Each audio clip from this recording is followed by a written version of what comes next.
খুবই মজাদার আর সুস্বাদু একটা কেকের রেসিপি আজকে দেখাবো। এর জন্য আমরা একটা কড়াইতে ১ম এ বেশ কিছুটা নুন গরম করতে দিয়ে দেব। ভালো করে নুনটাকে দিয়ে এভাবে বসিয়ে নিন। তারপরে একটা পাত্রে আমরা নেব পরিমাণ মতো সুজি, চালের গুঁড়ো। ভালো করে এই দুটোকে আমরা মিক্স করে নেব। তার মধ্যে দেব বেকিং পাউডার, বেকিং সোডা।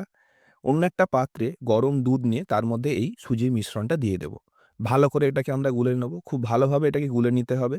এবারে আমরা দেব খেজুর গুড় পরিমাণ মতো দিয়ে সেটাকেও ভালোভাবে আমরা মিশিয়ে নেব।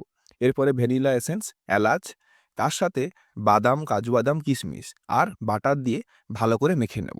এবারে একটা পাত্রে সাদা তেল দিয়ে ভালো করে চারধারটা মাখিয়ে নিয়ে তারপরে একটা কাগজ দিয়ে পুরো ব্যাটারটা এর মধ্যে দিয়ে দিন।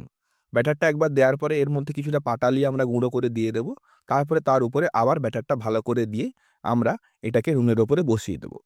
প্রায় ০.৫ ঘন্টা ৪৫ মিনিট রান্না করার পরে উপর থেকে কাজু বাদাম কিশমিশ দিন আর নামিয়ে নিন।